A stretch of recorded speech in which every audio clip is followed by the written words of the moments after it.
Okay, so I think we'll get started. Thank you everyone for joining us this week for our workshop on human capital, productivity, and economic policy, which will feature three outstanding experts on the field: Richard Blundell today, Kostas Megir tomorrow, Tuesday, and Stephanie Stancheva on Wednesday. So we are thrilled to kick the workshop off with Professor Richard Blundell, who is a professor of economics at University College London. Richard is highly renowned for his significant contributions to public finance and labor economics, including highly cited work on taxation and inequality. And he has over 86,000 citations on Google Scholar, which is really impressive. He's the recipient of some of the most important and prestigious awards in economics, including the Frisch Medal. And Richard has also made significant contributions to real-life public policy, which includes his participation in the Mirrorless Review as a co-author of the 2 volumes that study the characteristics, as many of you well known, of good tax systems for developed 21st century economies, and is currently one of the editors of Microeconomic Insights, which is an online outlet that summarizes rigorous economic research that have high policy impact, and which I should say it's an excellent teaching tool if you are interested in checking it out. So we are honored to have Richard today telling us all about his recent work on human capital and labor market inequality. So with this, I will stop sharing and let Richard share his screen.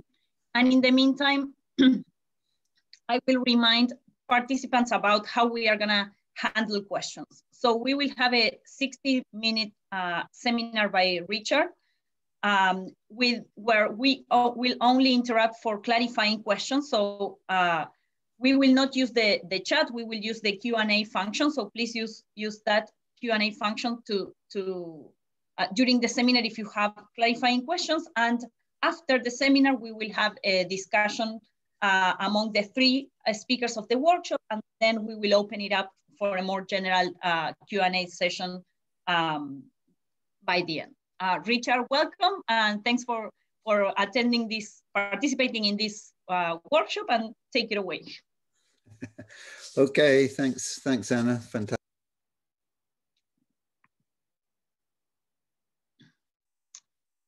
Sorry, Richard, I accidentally muted you. Can you unmute there? Sorry. Okay, yeah, you can mute me whenever. Sounds like a good policy to me. Yeah, no, it's great to be here. Thanks. Great way to exploit the new normal. Have this workshop across 3 afternoons in London and 3 mornings there. It's fantastic. Thanks to Anna, Ashley, Thierry, and everybody for putting this together. It's great.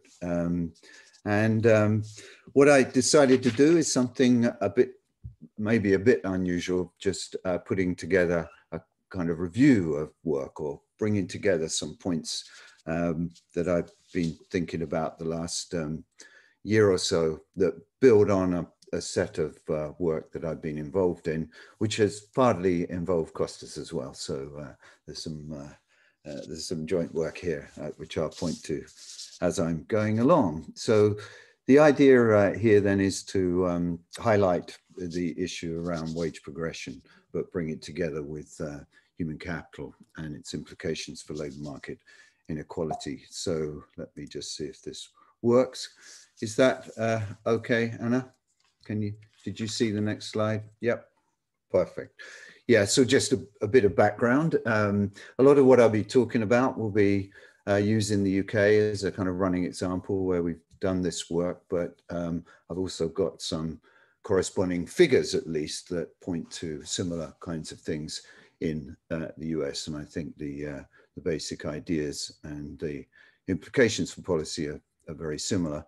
And as you all know, there's been quite a change in the structure of work and of families, of course, over quite a long period now, with growing earnings inequality for men and women, and particularly adverse labour market shocks for the low educated.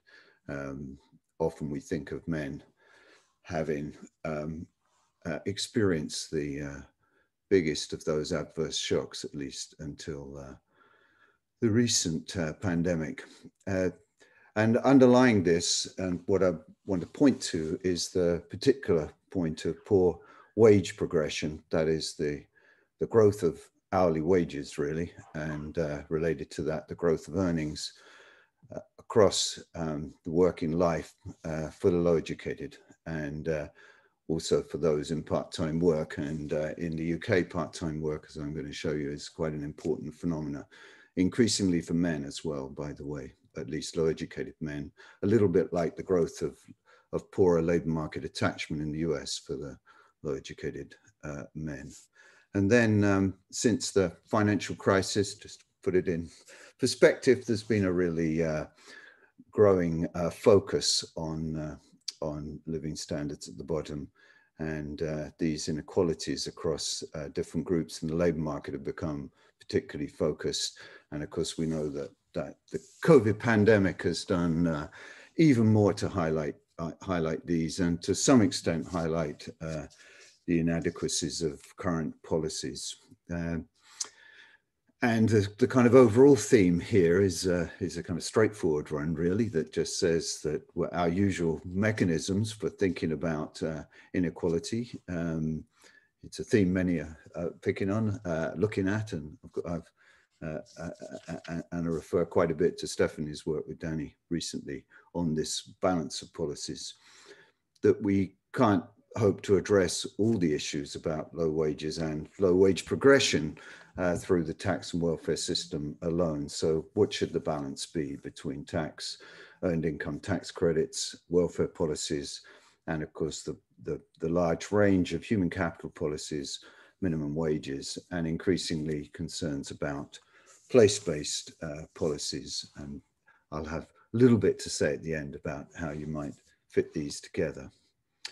If you, just to put it in case you're unaware of what has happened to inequality in the UK, these are just really descriptives. In fact, a lot of this is rather descriptive, I'm afraid, but just taking the decades since the mid-90s in the UK and just lining up the growth in weekly earnings for men, percentiles across the distribution here, from 5 to 95, you can see it's pretty monotonic. In other words, if you were to look at the 95-5 or the 90-10, anything like that, you'd see a strong growth in earnings inequality. Of course, this is just for workers, and I'll come back to selection as we're going along.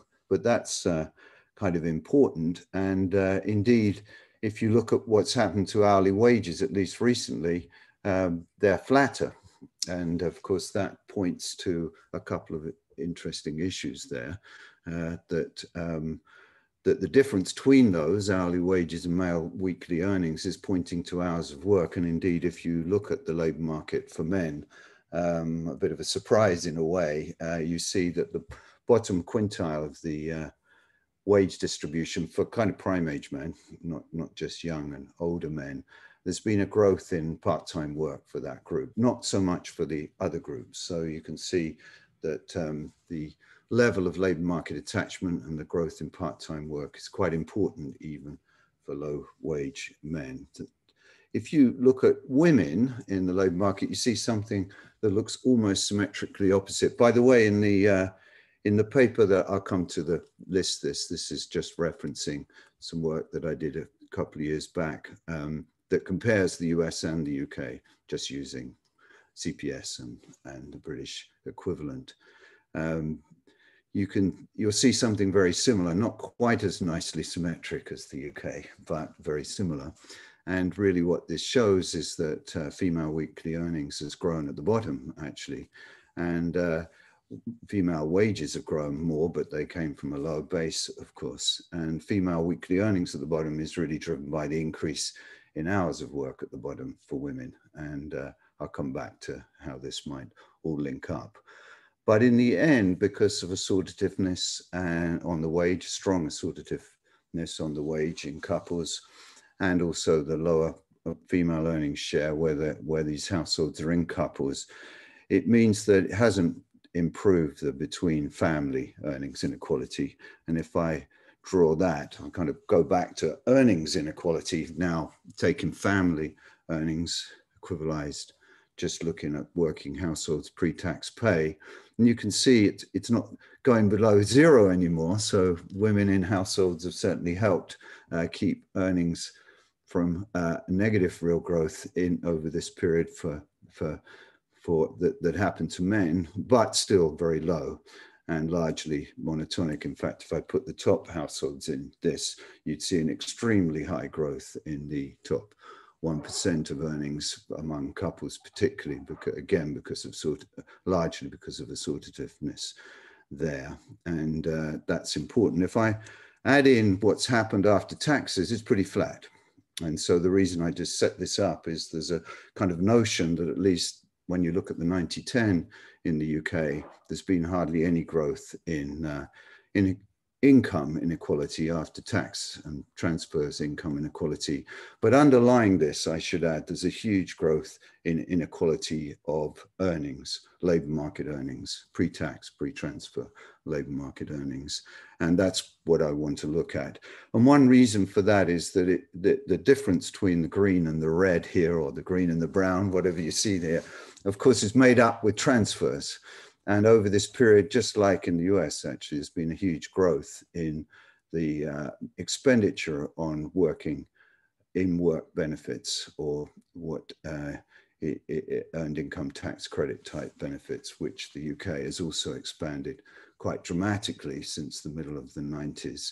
And if I drew a picture of the house, that's subtitles wrong there, but this is just real spending in billions over this period up to now in more or less current prices, and it rockets up over the first period. It's fallen back, and I'll go through that, and that's partly because there's, until the pandemic at least, there's a big move against using any further expansion of tax credits and in-work benefits, and a move to things like minimum wages and other policies. I'll come back with an interesting debate, and we'll surely have lots of that debate. And of course, recently in the pandemic, these expenditures have increased quite dramatically. And in fact, that's again brought the whole balance of these policies back into focus. But of course, actual earnings inequality has even risen even further during the pandemic, and we don't expect that to change as people come back into employment. So what I want to do in this talk, I hope you can see that okay, is focus on three, I thought I'd pull together three issues that I find interesting that relate to this in a particular dynamic kind of way, the way particular wages evolve over people's careers. And wage progression, as I say here, is the common theme, the theme that ties this together. And it's become increasingly important, I think, and it's certainly become the focus of a lot of attention in the UK. And in fact, in the very last few weeks, there's been a wage progression commission set up just to study what's going on at the bottom and in the middle, actually, anything below university to wage progression. And this work certainly had a role in influencing that already. So there are kind of three themes here. Each one refers to a specific piece of work, some of it published and some of it currently updating. The first is just the simple facts in a way, but in a more structural sense, the role of education, labor market attachment, part-time work, and differences across gender in the progression that we see in the labor market. Then moving to the role of human capital investments during working life. That is not just learning by doing, which is the experience part of that, but on-the-job training, and so job-related training.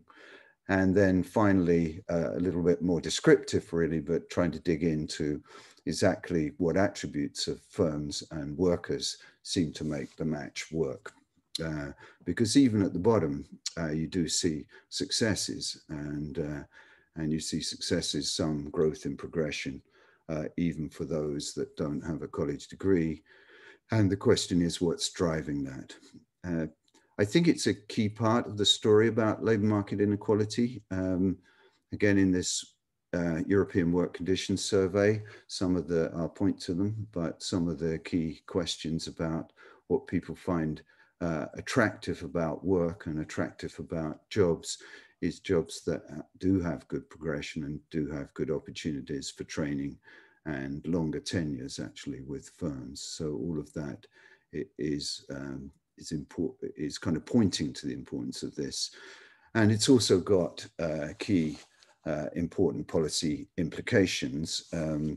As I said, I'm going to draw on 3 related background studies. I'll list them in a second that exploit panel data, a variety of kinds of panel data here. Bring this together, if I get chance, with the tax and welfare system to think about appropriate policy mix, and then specifically more policies towards wage progression and effective human capital investments for the lower educated. By lower educated, I typically mean those below college. Currently in the UK, the entry cohort would be about 45 to 50% going to college, and a fairly large group of that completing. So I'm talking about the bottom half of the labour market in the UK, a little bit similar to the US, and particularly the lower 20% or so who leave with rather poorer qualifications. So the background studies, there's one which I was drawing from, which is the JPUB paper that we're currently updating, actually, all of these. And this was just comparing labour market inequalities in a slightly more detailed way between Britain and the US. And then the 3 main papers, you can see the first one is the econometric paper. So I'm going to use that and talk a little bit about what we're finding as we update the paper.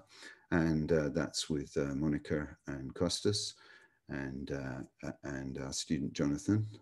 And then the more recent paper in the Joe Otunji volume of the Jolly, again with Costas and Monica and current PhD, great PhD student David Gohl. And then rather recent work, but in parallel work, looking at firm data with Philippe Aguillon and Antoine Beauregard and Rachel Griffith. And I'll draw from these, and I've put some links in there if people are interested in following up.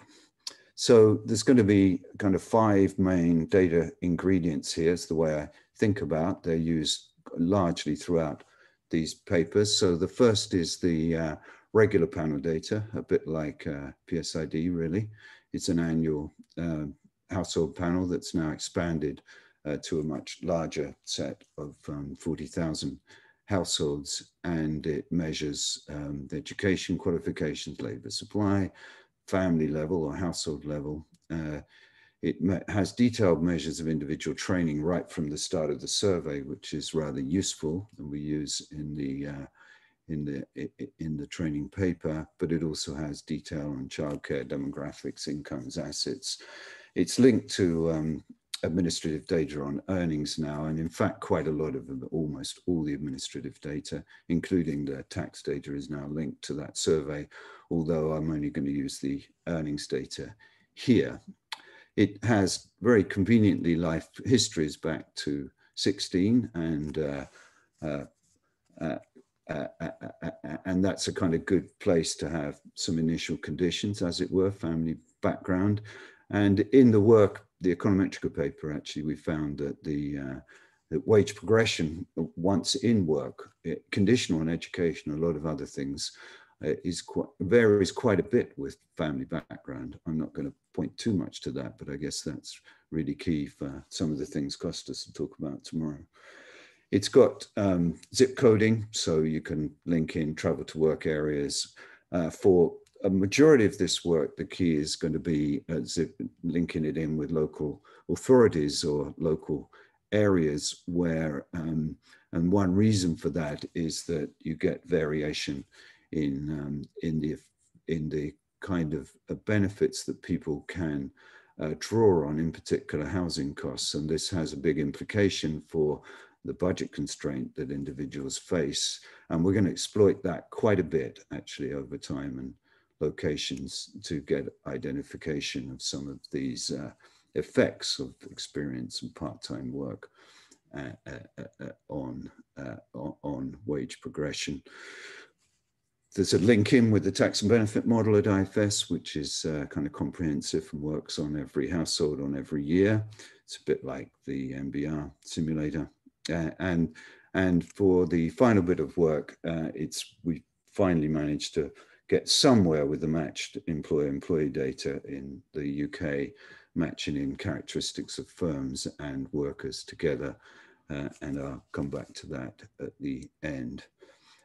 Little run through the findings that I'm trying to bring together here.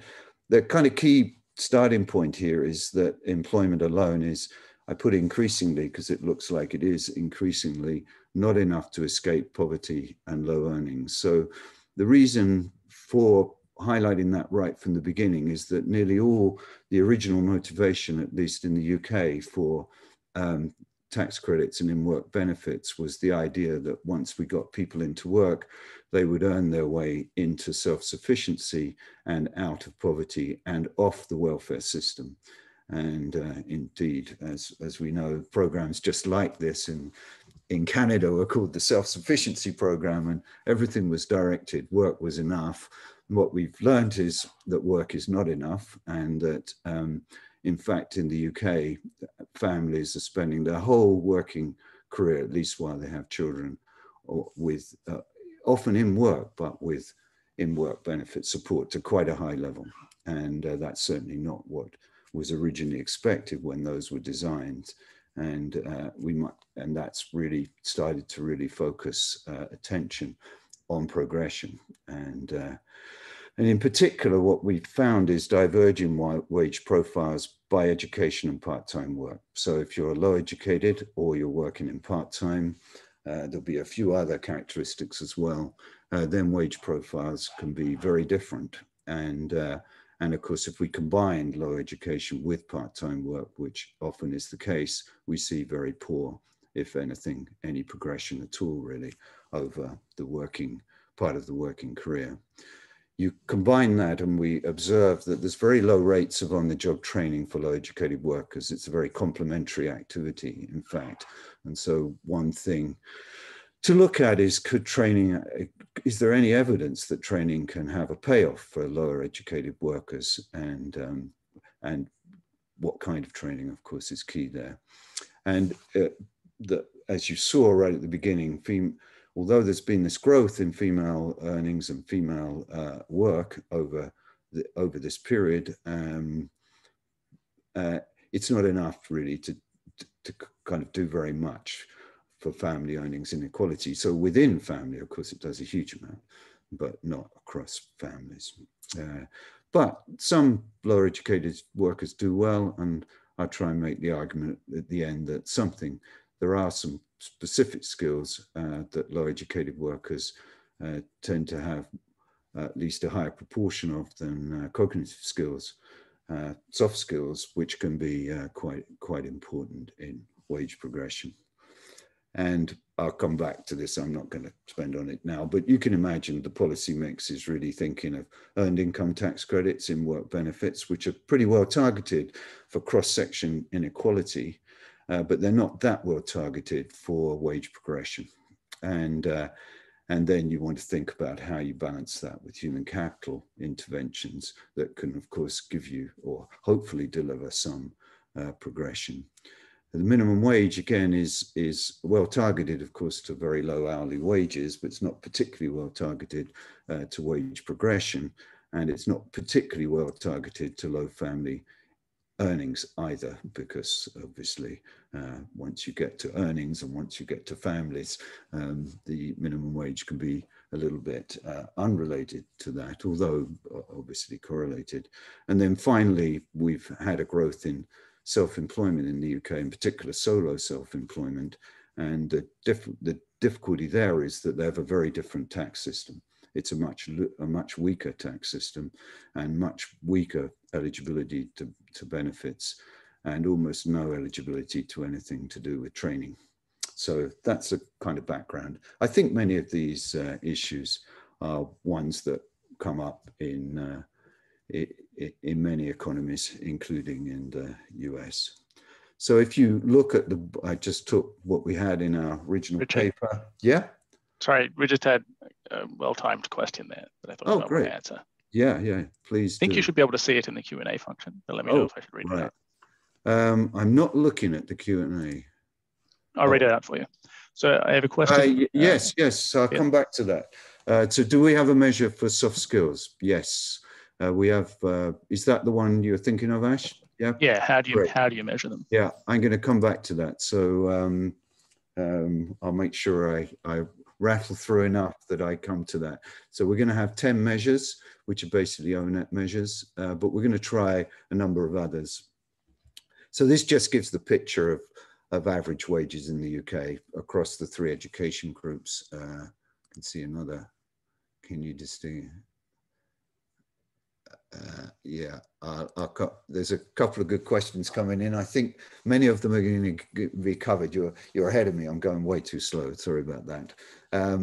So at the back of this set of slides, which is enhanced by a lot, I haven't got 88 to go through. There's an additional set. I put in all the same figures that I've got for the UK using CPS, just to show you that the kind of figures for wage progression are very, very similar between the US and the UK, and a variety of other things that I can come back to. So that's important. And of course, this is a figure, again, that just updates what we had in the econometric paper, just pointing out that this is key issue for gender inequality. It doesn't explain all the gender differences in earnings, of course, because just looking at the hourly wage rate, this is the log hourly wage rate, by the way. And but you can see women who are the kind of pink line here flatten out much earlier. This is all BA graduates here. So, and you see a similar picture across the distribution. If there's always a little more growth for men, and it flattens out earlier around the time of childbirth for women. And that's why, of course, we need to look at experience and all those other issues, but they're relevant for men as well. And just to remind you, perhaps, not only employment is very different across these education groups by age, this just averages in the data, but so is part-time work. And part-time work is the way a lot of, especially women, and you saw low-educated men, access the labour market in the UK, and that's going to be quite important. A lot of it's to do with the incentives in our tax and benefit system, which are slightly crazy and now have been largely reformed in a reasonable way, actually. But they're very helpful from an econometric standpoint, and it's what we've used across a number of studies now to identify the effects of history and selection on wage progression. And if I just to point out the way our tax credit system works in the UK is that if you work a part-time job, which is defined as 16 hours or more, you get a big chunk of extra tax credit. This would be a low wage loan parent with one child in 2000. The data is coming from 91 right through to current period now. And so there are reforms like this. And what reforms in the UK largely do is change these 2 components, WFTC, which is the amount you get and how it's tapered once you're working part-time, and income support, which is the amount you get out of work, which is always tapered away at 100%. So that's the old British welfare system, a very flat profile, just like in Canada before the reforms, and tax credits have come along to boost incomes in the middle. Now we have a tax credit system that's a little bit more like EITC, actually. So there's no phase in here, it's a jump in. And there's a little bit of a jump up at 30, so you can get some variation. And the other things that matter here are housing benefit, or rent and housing benefit support, both for mortgage payments and for rent payments if you're a low income family. And these differ, of of course, depending on the rent you're paying and the local authority rent you're paying, but they count as income in the tax credit system, or vice versa. They interact with each other, unlike in EITC. So in fact, for someone on high housing costs, the incentive at 16 and can be quite small. So as you move across people in different locations with different housing costs, you can get quite a bit of variation here, and we exploit this quite a bit in the work. And if you worry that it's important, it is important. If we go back over the series, I've just picked 3 years here. Right at the beginning of the series, 91, when there was no tax credit incentive at 16, there was a small tax credit incentive at 24. On the left panel, these are low-educated single women who are eligible for these tax credits. On the right, they're single women without children, and until very recently, you weren't eligible for any tax credit if you didn't have children under 18. And then as we go through time, we get a small increase in incentive at 90, which begins in 92, 93, and it's small around 95, but you can see it building. By 2002, it's become quite generous, and that's the big reform that we studied in the econometric paper, and you can see a spike there at 16. So our argument here is that it does matter, and it can give us a bit of variation that's driving part-time and full-time work.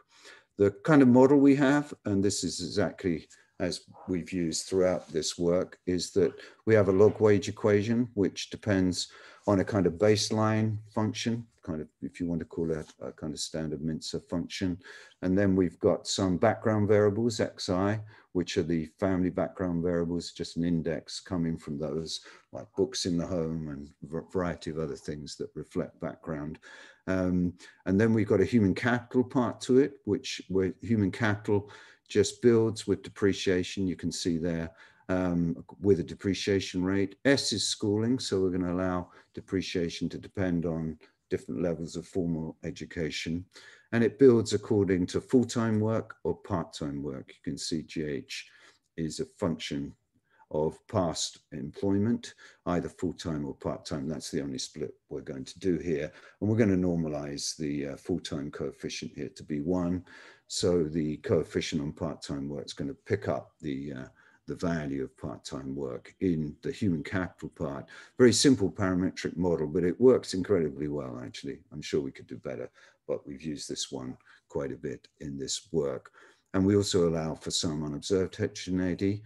This is going to be within a dynamic structural discrete choice model, although I'm going to focus on the wage equation here. And so we're going to allow correlated heterogeneity with part-time and full-time work, and actually with education choices, but I'm not going to go into that here. We'll also allow for persistent shocks whenever you're trying to figure out the importance of history. Allowing for just exogenous persistent shocks is clearly important, as is unobserved heterogeneity and just a random effect too. If you want to think about the way identification works here, of course, it's all within a structural model, but you can think of it as using simulated tax instruments, and in fact we do that just to check how well this works, just by modeling part-time, full-time, and part-time and full-time work, or part-time in employment as a function of those simulated tax instruments for each household that varies by location, characteristics, and time, and show that they do a pretty good job. And that's really the way identification is driven here, as well as the conditions, the kind of panel data conditions, restrictions that we're using here. If you look at these results, and again, this is very similar to what we had in the old paper, you see I've just picked on a few coefficients here just to kind of show the way it works, although I think this seems to be now pretty kind of common and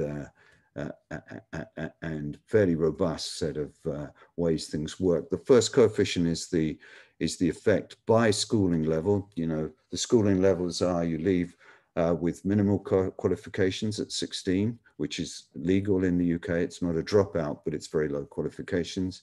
you leave at high school, that is what we call A levels.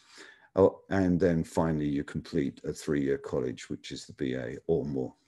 And what we find here is that the return to that human capital, that log human capital term, is it's kind of an elasticity term, really, is very strongly monotonic in across the education group. So if you're from a low educated background, you get very little, and that's really driving the profiles. There's strong autocorrelation in the unobservables here, as you'd expect. Depreciation rate seems quite high. This is the depreciation rate on human capital. You can see in the wage equation below. But the killer, really, at least the way, was the impact of part-time work, which if it was half of full-time work, it would be literally 0.5, and we find it to be around 0.1. And this holds up remarkably when you expand this to more recent data. So part-time work, you can think of as perhaps just about offsetting depreciation, but not doing very much in terms of any progression. And that you need all those features to explain what's going on. And in fact, with that in place, you can explain the profiles across these 3 education groups very well. I'm sure there are many other models that might do it, but this is one, and it's kind of picking first on this strong importance of initial education, and then labor market attachment in driving progression. And lots of work on showing how these fit, again, just updating what we had in the econometrica paper. So if I kind of summarize this initial kind of looking back at what we found and updating it, you see there's returns to work experience show a strong complementarity with education, and you can't kill it. You know, you can put all kinds of things in this model. You can't kill that complementarity. So initial education really does matter for the profile, the average profiles of workers. Of course, there are differences across people that we're going to dig into now, and obviously differences across gender. Much lower returns to work experience for the lower educated, and also, which are particularly relevant for women, which were those results were for part-time work. And employment for that group is just not going to give enough profile. If you look at what would keep a person working full-time out below the poverty, above the poverty line, it's just not going to be enough. And so this is kind of backing up what we find, and that is that people stay on in-work benefit support through their working career, and certainly their working life, while they have families that attract a larger earned income tax credits because they're obviously higher poverty line. So the implications, if we think about it, is that it's going to limit the effectiveness of tax credits, especially tax credits that have a part-time incentive like the UK used to have. And when you think about it, there's little incentive for active investment in progression by workers or firms in those kinds of somewhat static redistributive policies, whether they're out of work benefits or in work benefits. So what in the next little step, kind of think about, well, can training do anything? And the first thing we noted in our work was that training is also highly complementary.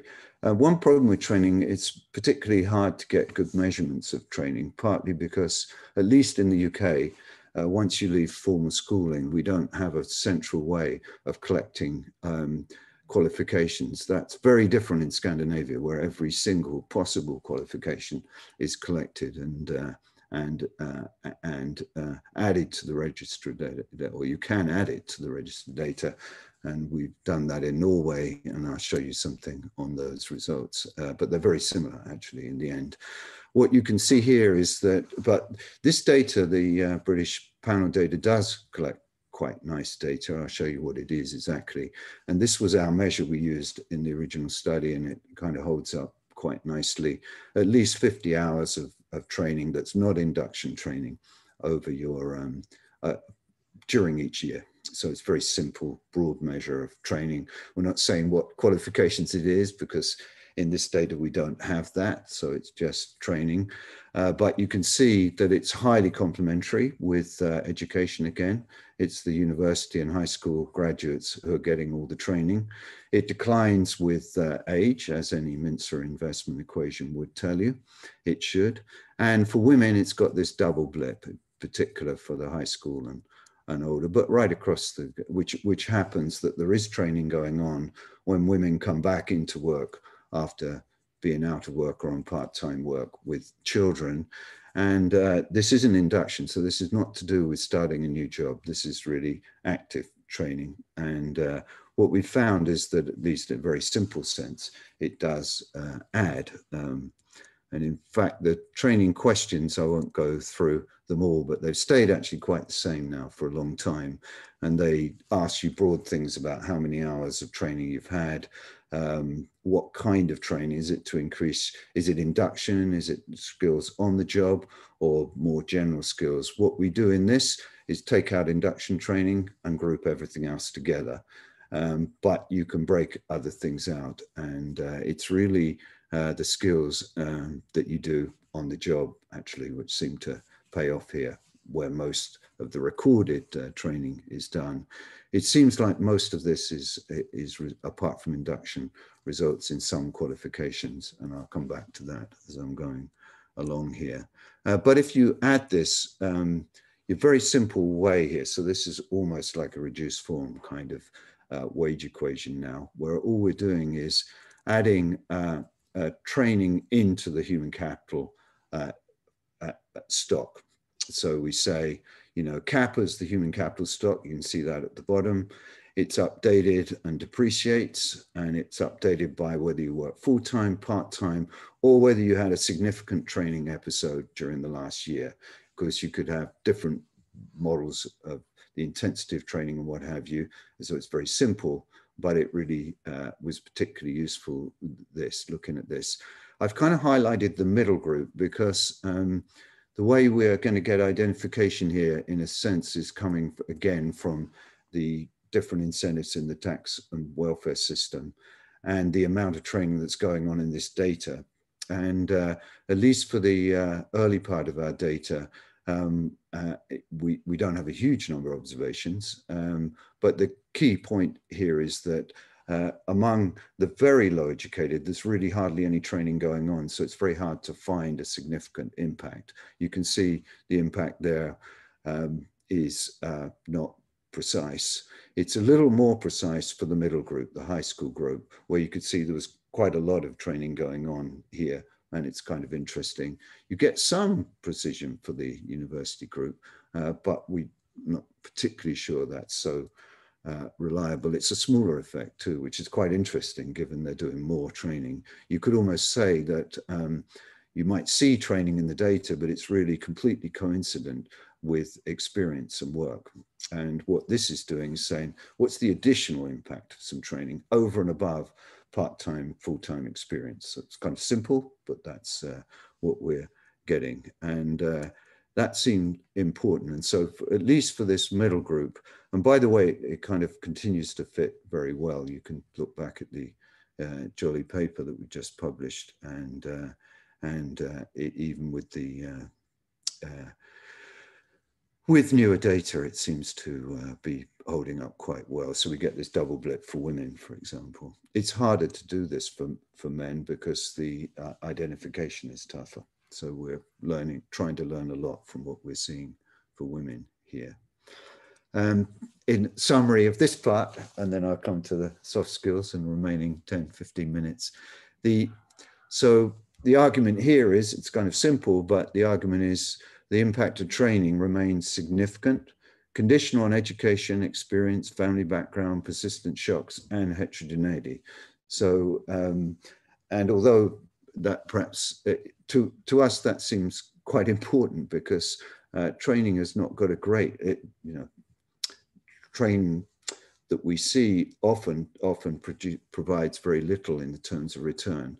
And a lot of the training that we analyze is typically training at the very bottom of the distribution for the unemployed, for example, whereas this is work-related training while you're in your career. And that's really what we're trying to get at here. And we find particularly strong effects for the middle education below university group, which to me at least is the key group, because they're the group that have been doing so poorly, and the group that are ending up staying on in work benefits.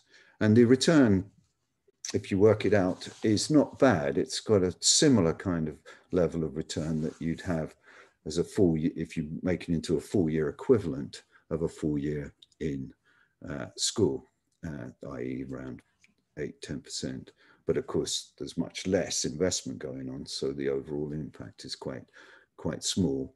But the training can partially offset at least human capital depreciation from lost work experience, and that's particularly important for women. So there's potential there, and it looks like it's the firm-based qualification is key. That's what we always documented also in earlier work. And in the Norwegian data, where we can actually look at qualifications, it's really qualifications that drive everything. And in a sense, that must be the case, because if you're a worker, you can take your qualifications wherever you like.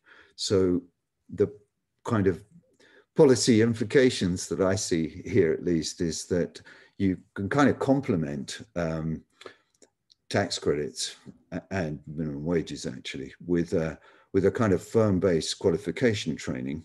It's quite simple to make that design, and in fact there are designs. In the Jolly paper we have a particular example, and those kind of simulations suggest an effective revenue neutral reform, although the effects are small, but they go in the right direction. And I think that's important as we think about what to do about progression at the bottom. So the last part I want to do is, yeah. Sorry, we have a question from Nikhil Rao in the chat. Oh, great. To do with training. Okay, yeah, I'm not very good at finding the chat when I go on here. I can read it out for you. Read it out. Yeah, no problem.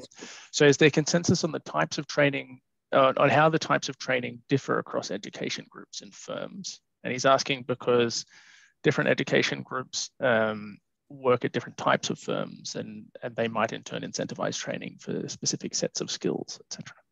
Yeah, great. So that tees up this bit very well. So in that data, we could do that, but remember, it's a regular panel.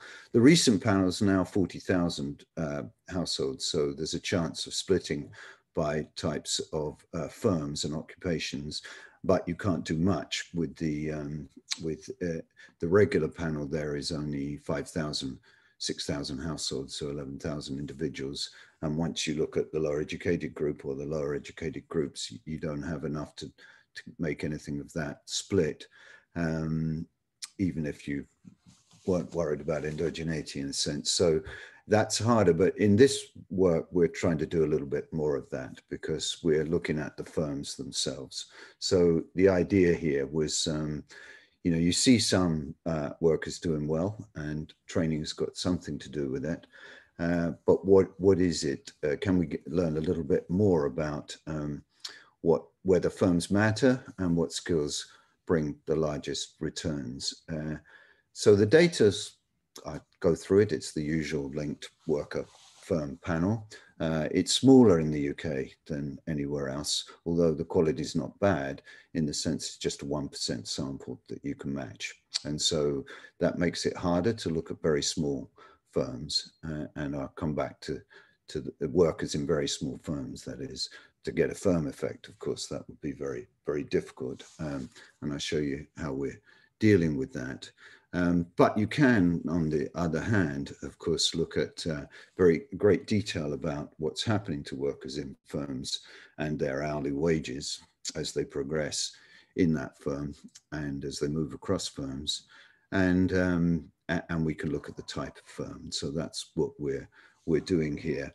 And what we found, which is not the way we started at all, is we found that that at least many types of skills matter here, but the types of occupations where soft skills are being used seems to be quite important in wage progression among lower educated workers. So cognitive skills obviously matter, but this is an important dimension and a rather interesting one, as it's got some kind of unusual characteristics. Soft skills are hard to verify. We don't have very good training models for training and accrediting soft skills, and that's where we're suggesting at least some policy could go. So what we're going to do in this last bit is look at what are the tasks and skills that firms value in low educated workers, and we're going to drill down and see what those characteristics are. And of course we want to kind of go in, as the question said, and kind of look a bit more detail at more precisely what policy levers could work there. So the data is a little bit different in duration. So we in terms of the match, we've got a shorter duration. All the data now comes up to 2018-19, but the match data starts in 2004, partly because we want to match in firm characteristics. So the data is what's called the ASHE data, used to be called the New Earners Survey.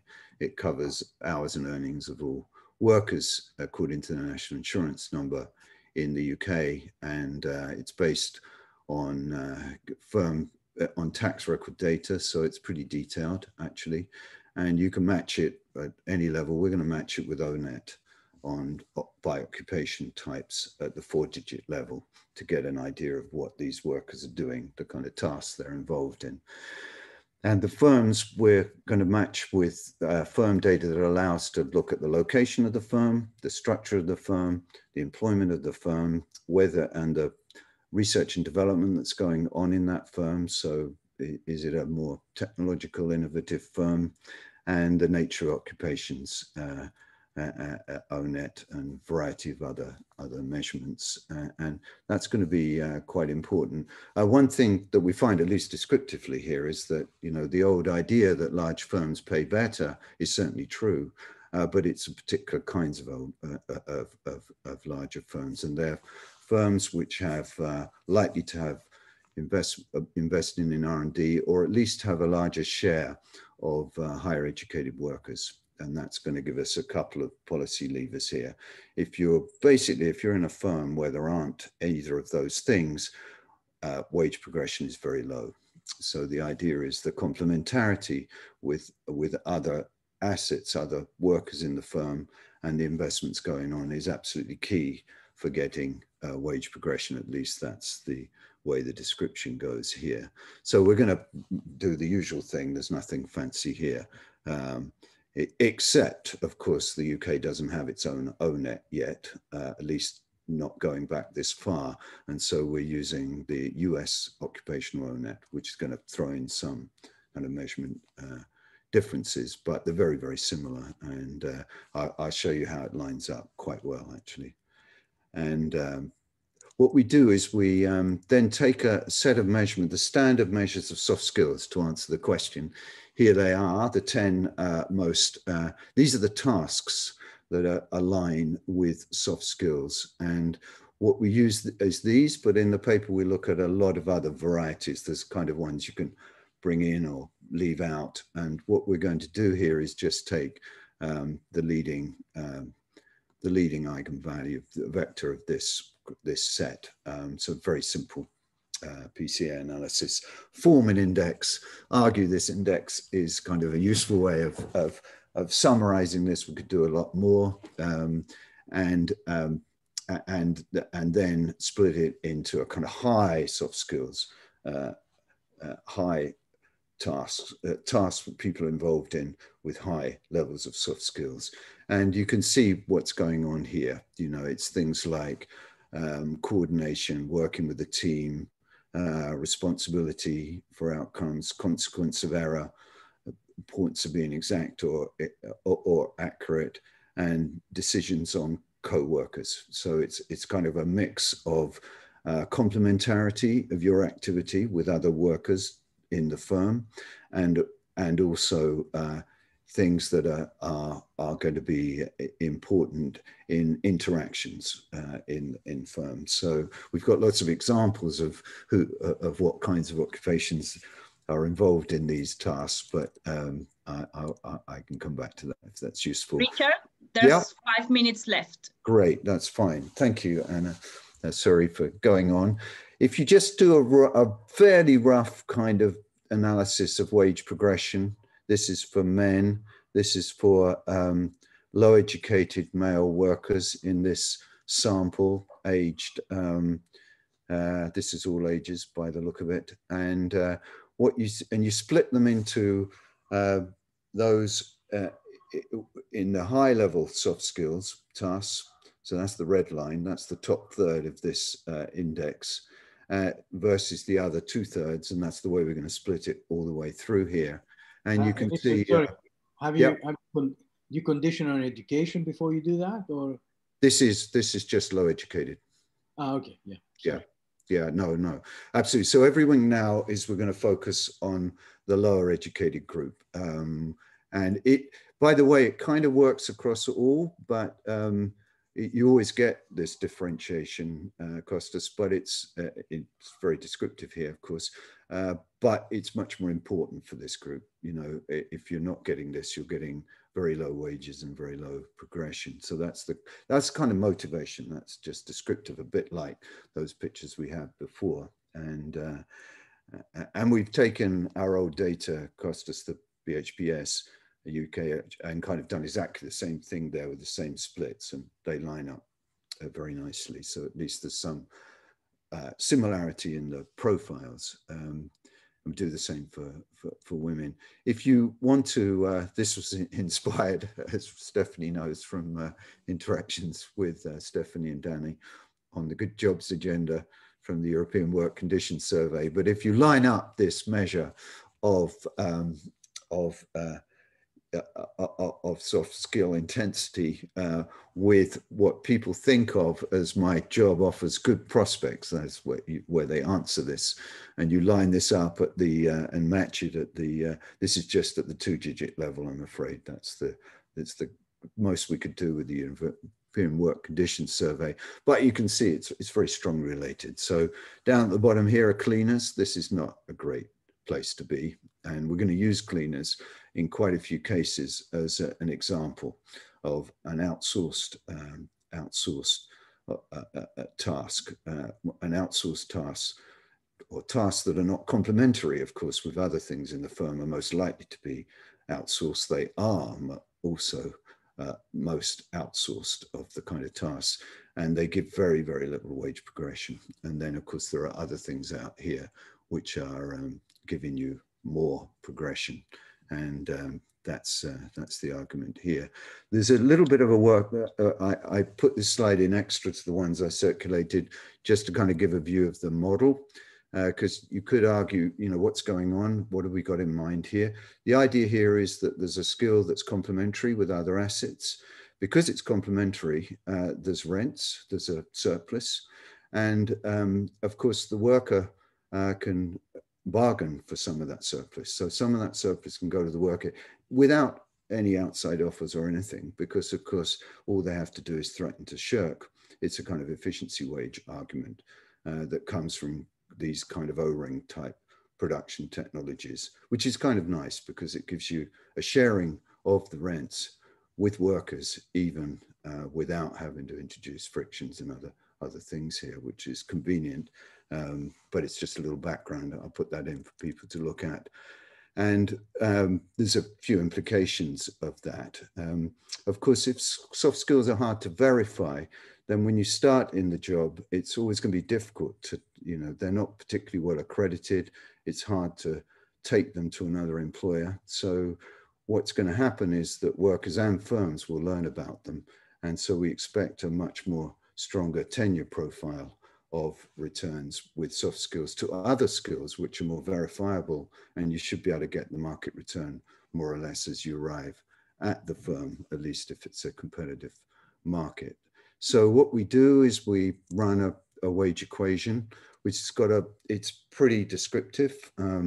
it's saturated with it's saturated with kind of age, size of the firm, and levels of tenure.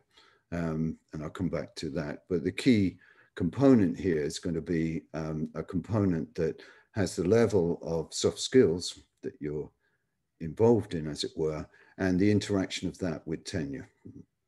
We assume people have different levels of unobservable skills that interact with this. We call that capillary. And so what we're going to identify is just a local average of the return at that particular tenure for those workers with those soft skills or in those soft skill occupations. So that's going to be the idea. What we find is that there's a strong impact, and we kind of condition on as many things as you could. We vary between an initial wage, because the data on wages goes way back before the data on that we can match with firms on. And so we can put in an initial wage or an initial average wage, like a pre-sample condition, as a way of coping with the individual effects, which has got some advantages. And I've worked on using initial conditions like that in fixed effect panel data models quite a bit. And you can also put in worker effects. It doesn't really do too much. You can see there that what happens here is that, yeah, that's the first one. Just what happens there is that there's a big effect of being in a high lambda occupation. It grows with tenure, and the 0 to 5 is just the profile, an additional profile in the first 5 years. And we always find that's very strong as well. So what you can see is that the argument here is that these high lambda soft skills deliver this higher progression, even conditioning on all of these things. And if you start adding stuff in, and the first thing we did was look at firms that do a lot of R&D, for example. So this is R&D intensity. And again, what we find there is you get an additional boost. So that's kind of the idea of the firm's characteristic, is giving you this additional boost. And in fact, then, and I will just kind of summarize it, if you add in the proportion of higher educated workers in the firm, you get an additional important kick, whatever you do. And we've kind of, as you see, saturated this with lots of dummies and what have you here, but it's still just a simple panel data regression here we're doing. So Richard, a quick question there from Hoyt Bleakley. He was wondering whether or not you can separately look at some particular types of skills, and he highlights English language skill, which is particularly readily observed, and whether you get different results for some of those types of soft skills. Yeah, that's nice. Yeah, we haven't done anything like that. What we've done is, what I put here is looked at lots of other measures of skills. So obviously there's a huge amount of work on tasks and wages. There's all the work that Darren and David have done, and many others actually. And what we do is we then sequentially add in those measurements. So cognitive skills, tasks, if you want, tasks that involve cognitive skills, and then we run through them. And in each case, they certainly give you something, but they don't knock out the role of these soft skills. That's the kind of key point. The other kind of interesting point is that soft skills always turned out to have a kind of slower evolution. And that's the idea that they're not verifiable. You learn about whether these workers have got good soft skills. And so you get this, more of a progression rather than in a kind of initial kick. But all of these things matter. So we don't, and of course, for low educated workers, some of these other measurements are rather low share of their abilities, because they're going to have relatively low cognitive skills and relatively low other skills in kind of in say non-routine tasks, for example. So that's the kind of key thing. And but I'm going to. The other thing we notice is that they also get, you're much more likely to have training if you in these high lambda occupations. We can only do this with other data, because currently we don't have training data linked with the firm level data. although we're trying to do that, but that's very common, you know, administrative data, at least in the UK. And I think the US doesn't have any links to formal qualifications or training while you're in work. At least that would be a breakthrough, and we're currently trying to do that. There's a little bit on training here. So what we find is, yeah, that it appears that you get higher wage progression with these soft skills, and cognitive skills matter, of course, but this is a important dimension for the lower educated. They see more training, and on average more longer tenure. Of course, that could be selection of soft skill workers with tenure. That can give you longer tenure, or it might be that they get longer tenure because we're just getting an average coefficient here, as that slide kind of pointed out. It's also more likely to occur that this good outcomes occur in more innovative firms. That's where we started, actually, as you can imagine, with Philip Aguillon. You know, what's the relationship between innovation and wage progression? And but it turned out that that's an interesting aspect, but it works with this set of skills for low educated workers. And particularly where firms have a large share of high educated workers. So you can imagine there's kind of obvious policy there, is that, you know, if you put a low educated worker in a firm, say a warehouse, where there are no high educated workers to interact with, and those skills can't be useful, that complementarity could never be useful or never grown, then you don't see anything. And we do a little case study with cleaners on the argument here is that all firms need about the same amount of cleaning. And then we look at how many cleaners are inside firms versus outsourced outside firms. And we find this is also very, very closely related to these, you know, not having soft skill tasks and also these types of firms. So it's kind of interesting, I think. And that's it. So some takeaways and then I'm done. So, you know, we saw that employment's not enough as it stands, and these diverging wage profiles, and female earnings hasn't really, even where you're in a couple, hasn't been enough to overturn growing earnings inequality, and we get these low rates of training for low educated workers. As far as I can tell, this is a pretty common phenomenon across many economies, and I imagine would be similar in the US. But you do get returns to training, at least we find something there. And my guess is that this is about qualification training.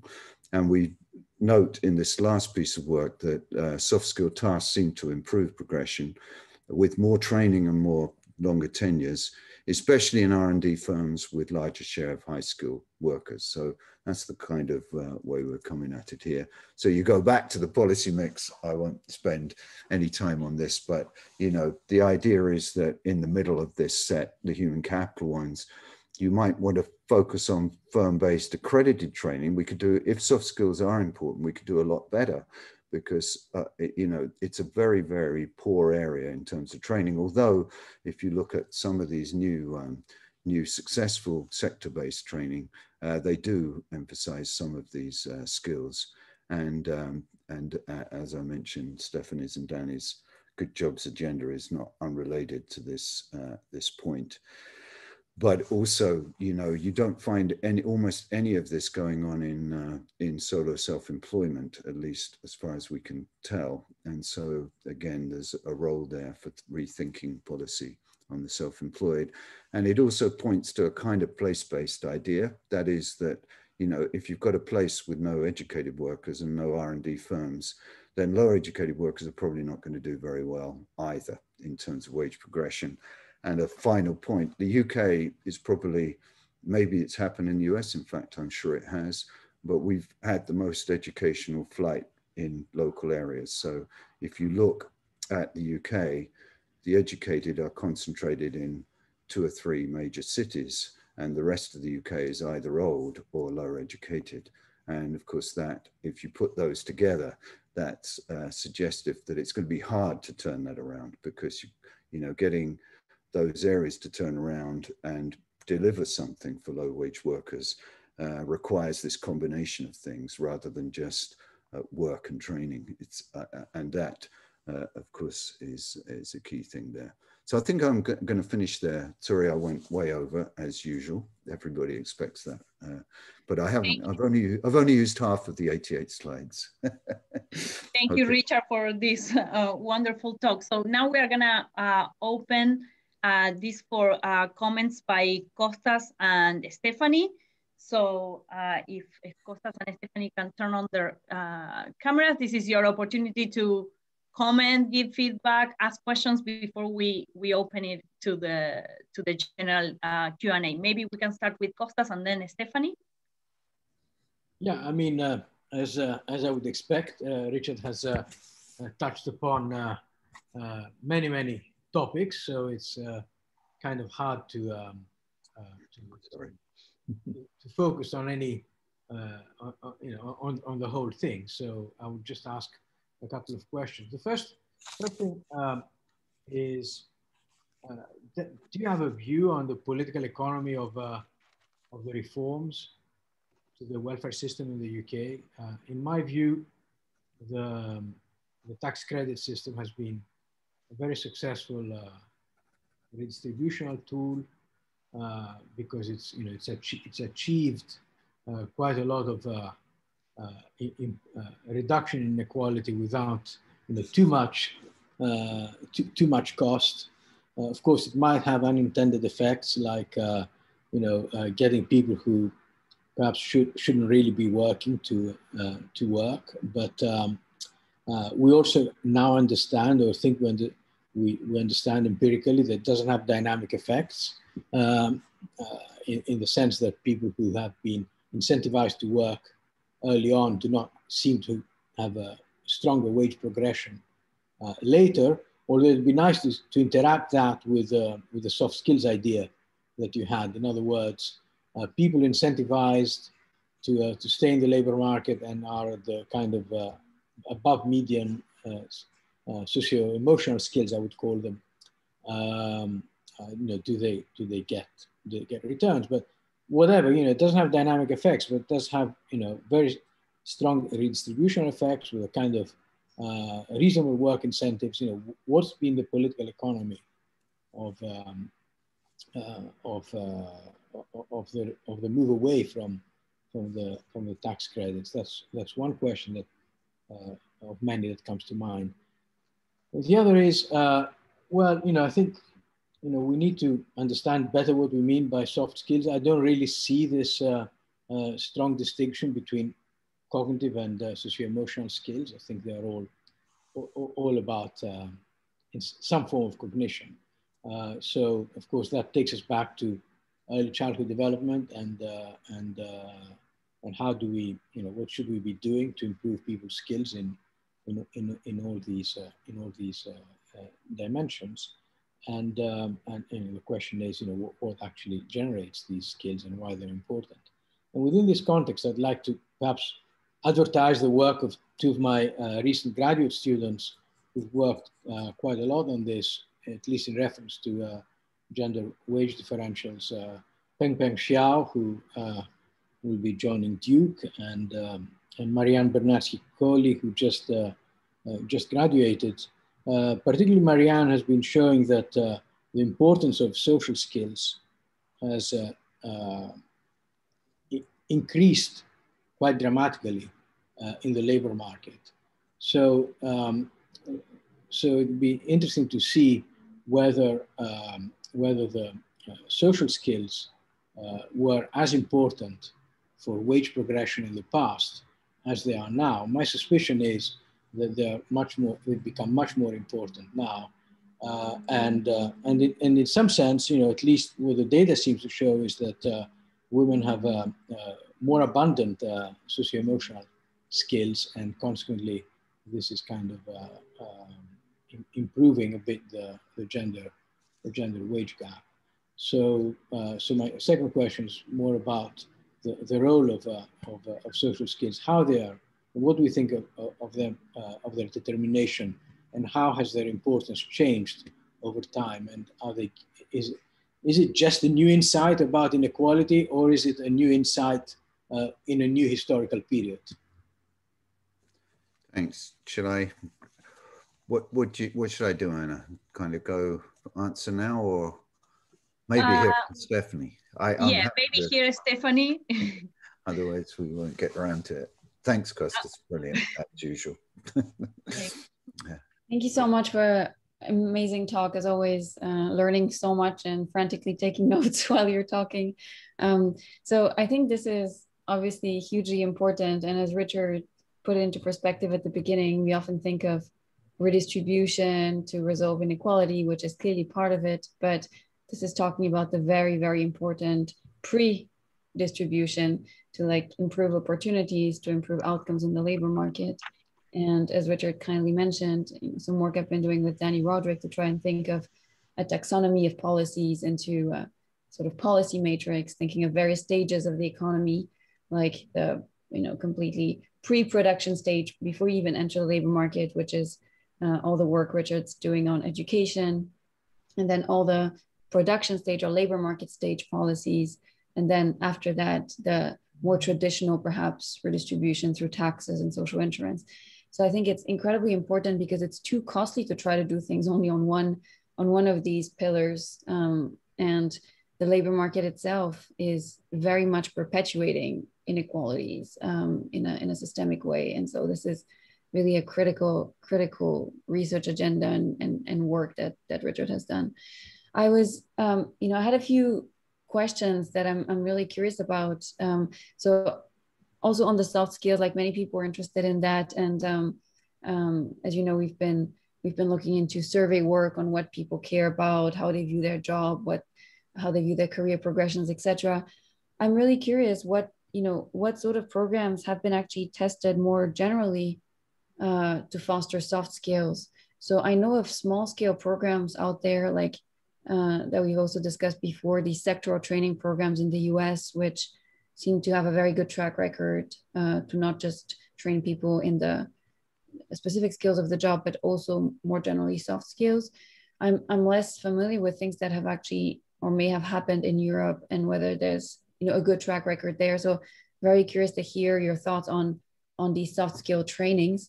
And then I'm also very curious to hear of whether you think there's ways to develop not just academically, but also for policy, good measures of soft skills so that we actually have some benchmarks or some standards, very much like, our imperfect standards or benchmarks for other types of skills.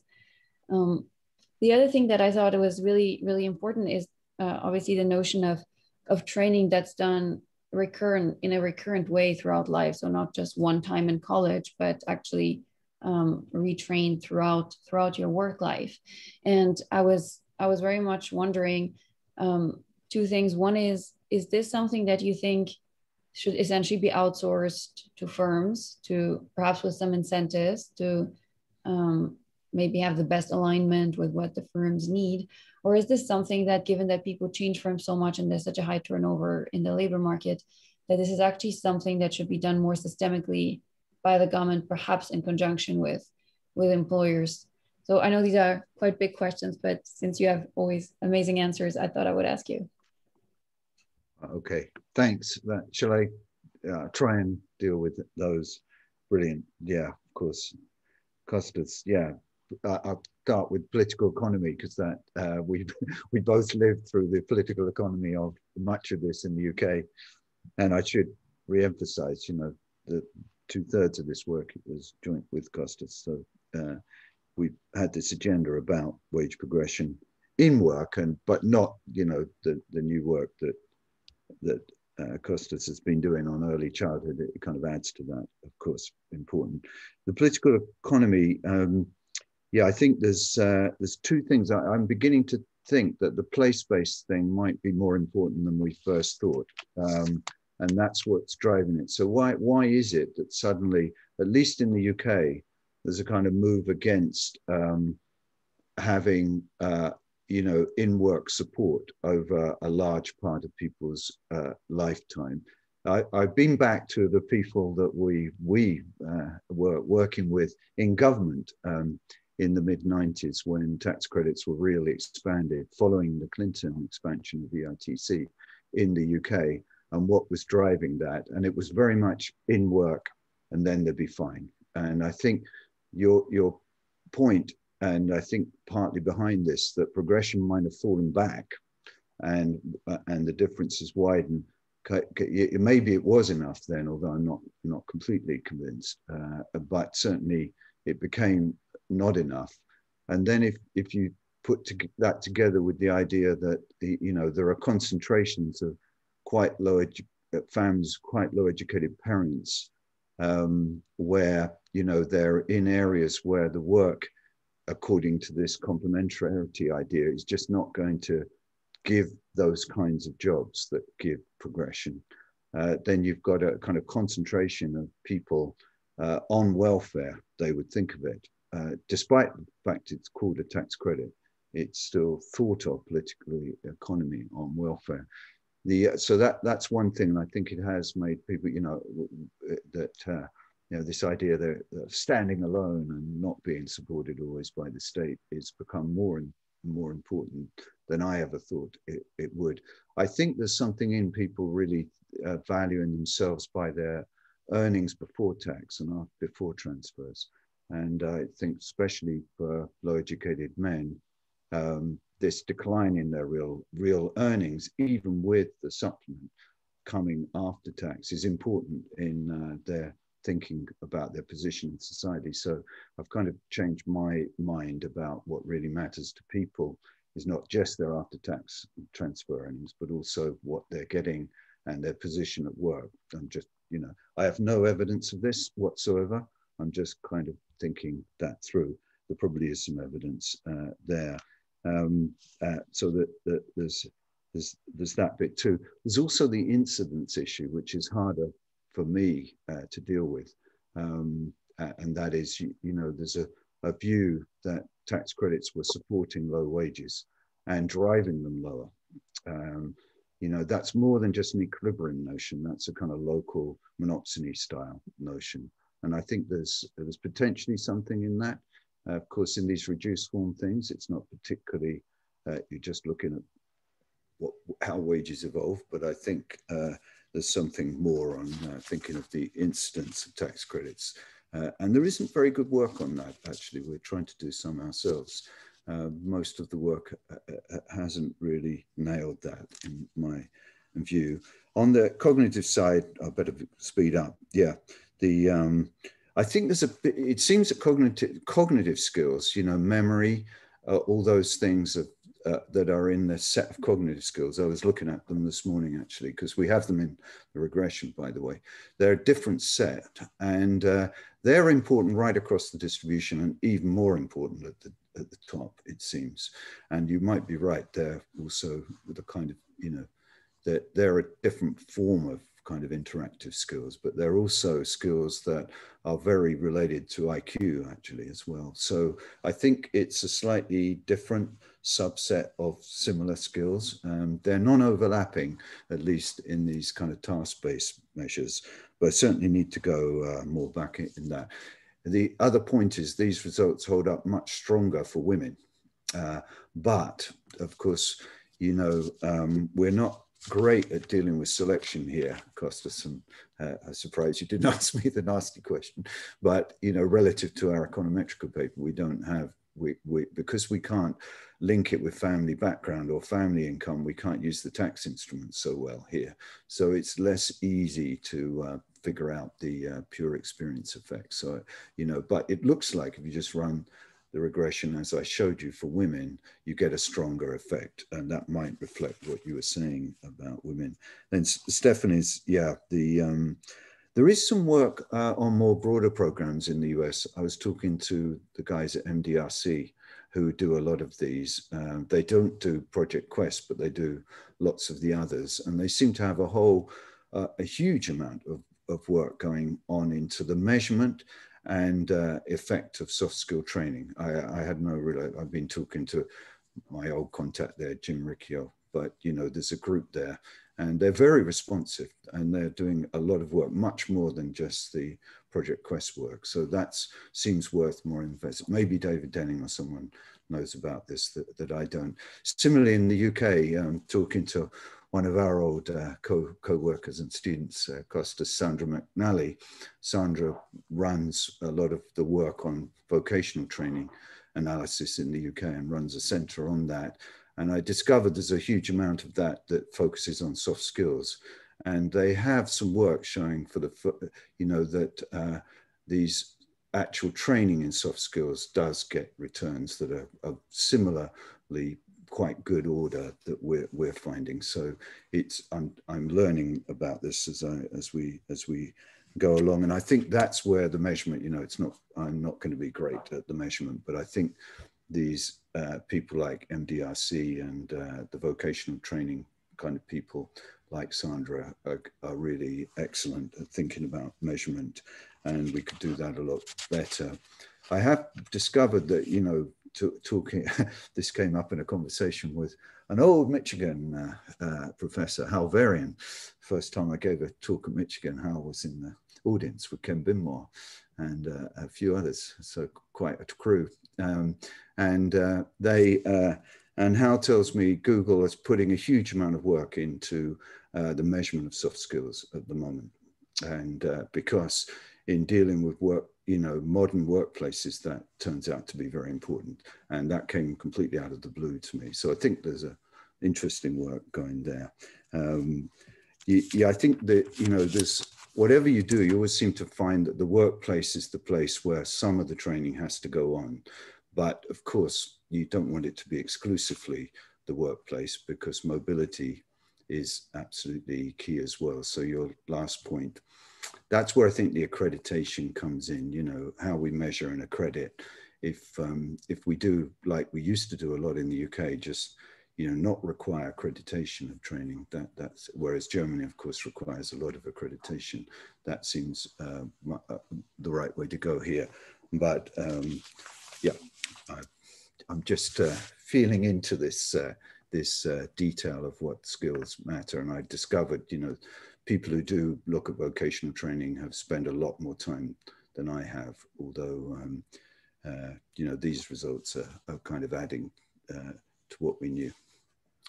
So thanks, both. Great. So Ash, do you want to take it away? And we have some questions in the Q&A.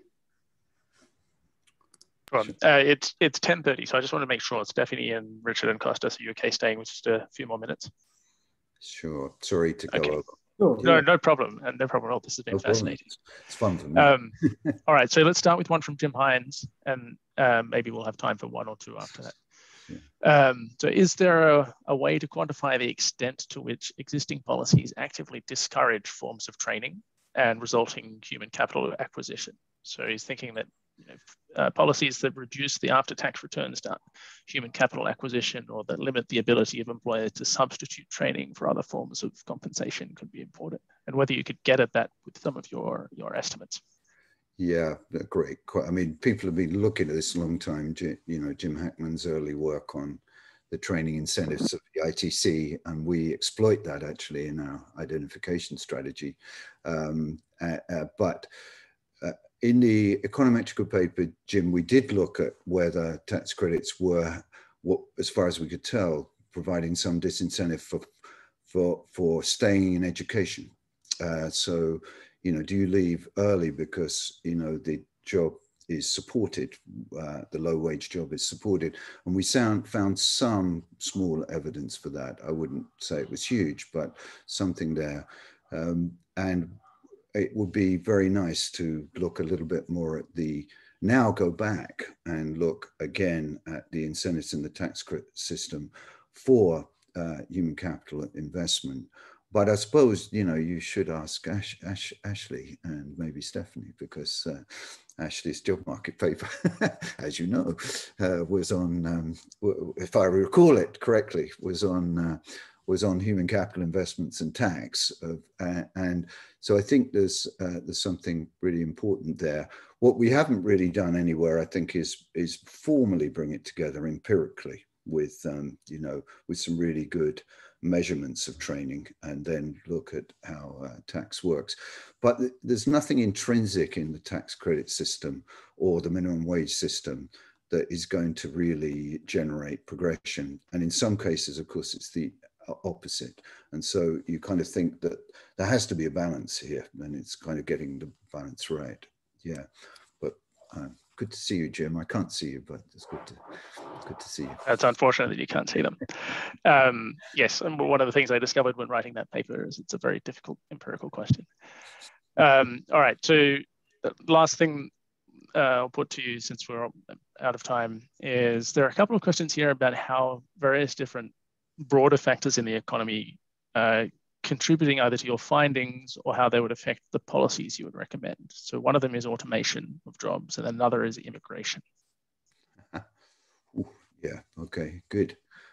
Even bigger than even I was willing to take on. Yeah, automation, well, ask Darren or somebody, or Philippe. They don't agree, by the way, but you could ask either of them.